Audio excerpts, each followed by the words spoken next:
a repeat of the Philippine Cup of Finals. But Coach, talking about this win, what can you say about the effort, the discipline, and the focus na pinakita ng mga manlalaro mo to get this victory?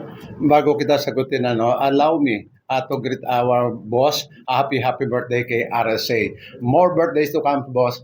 And then regarding the game, so that's the effort na we're looking for. If you compare the game namin, game 4 and game 5, it's a lot of difference.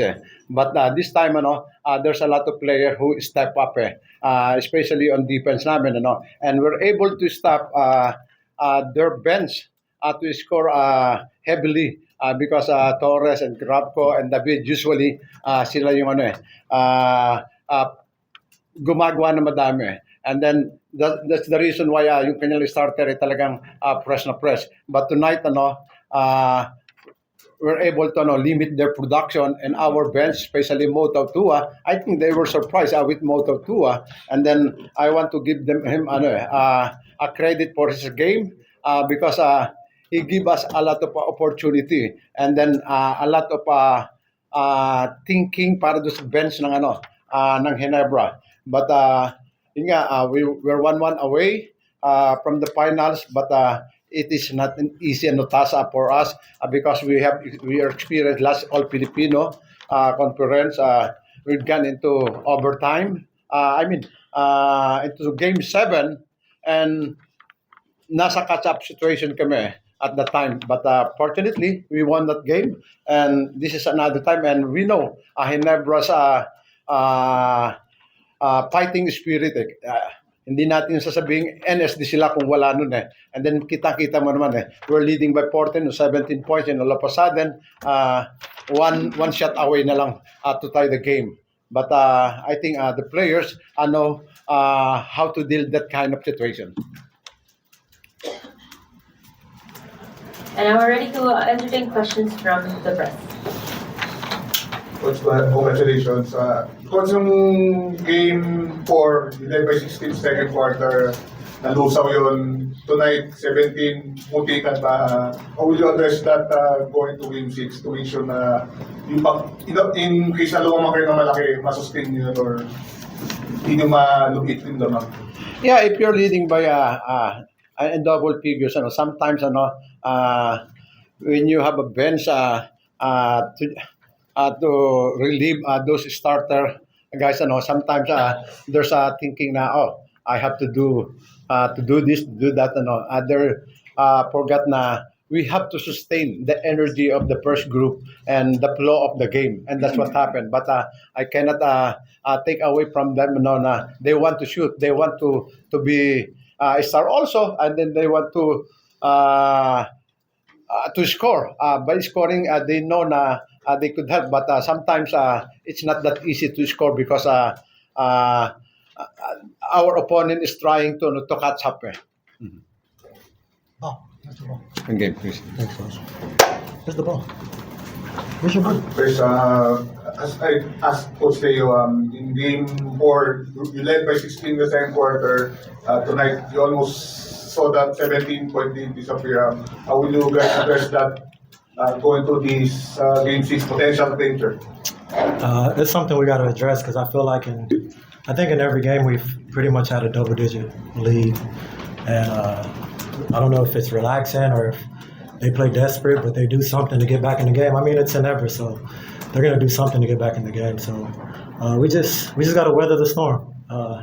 Doesn't matter how much you win by in the series, as long as you win, whether by 1 point or 30 points. It's a mark in the win column for us. So we just got to weather the storm when we do get those leads and keep our composure. And we did that today. We had some bad turnovers. Me, in particular, I think I had way too many.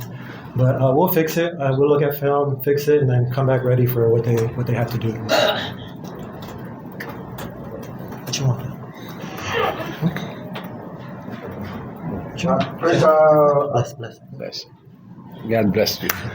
Chris, how big was guys like Moto to Marshall, the bench guys were able to produce in both ends compared to the last game, and on the other side, in Empress, bench players were limited? Mo answered the call today. Coach threw him in the starting lineup, and he did what I'm sure coach envisioned him doing. Because when Mo's out there, it gives them a different wrinkle to their defense, and he was dominant. And Marcio, it's on me. Marcio had one shot last game, and it's on me to get him going.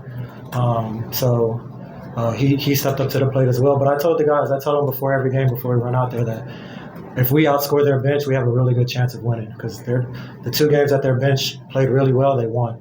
And the 2 games, those other games where we matched their intensity or outplayed their bench, we won. So their bench is really key in this game because their starters are really good, and their bench is what's going to keep them level. So we matched their intensity, and we came out with the win today. Coach, congratulations. Coach, last time na Philippine Cup semis na force ng Ginebra yung Game 7 on LA Tenorios game win. Sa tingin mo ba? Good thing LA is not here no more. LA Austria na nandito. Bidyante ka kontra.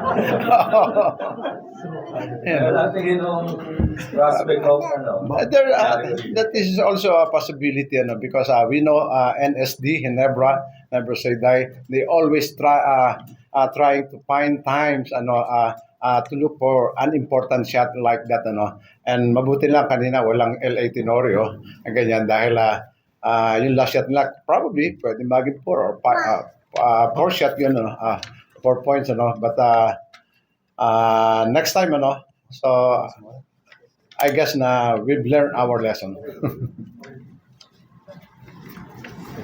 First, you had that block against RJ. Just talk about your matchup with him. Did you see how high I jumped? No, I watched a lot of film, and I knew RJ was going to Pinoy step, so I just kind of waited for it. And then I know that I'm bigger than him, so I just kind of waited for him to jump, and then the timing was right. So it just goes to kind of watching film and knowing the tendencies of other players, and I was able to make a plan. Coach, kamusta si Junmar? May the Yeah, he's not 100%, but 100% or not, his game plan is still there, ganyan because kanina nga kita nyo gusto ko ilabas coach, pero inilabas ko rin pahinga dahil sabi ko hindi 100%, but fortunately we have 2 days after Sunday, nakapagpahinga siya and we're able to do something about his shoulder, and makikita mo kanina sa kanya mga mata talagang gusto niyang manalo, and even yung kanyang defense, makikita nyo, kaya he committed 5 fouls, and during 5 fouls ayaw talaga niya magpalabas, but still 6 minutes, so I have to take care of his foul, and then buti lang ayun, nakasurvive siya to have his 6 foul. With that, we end our post-game press conference. Once again, congratulations, No gentlemen. questions? Thank you. He's ready.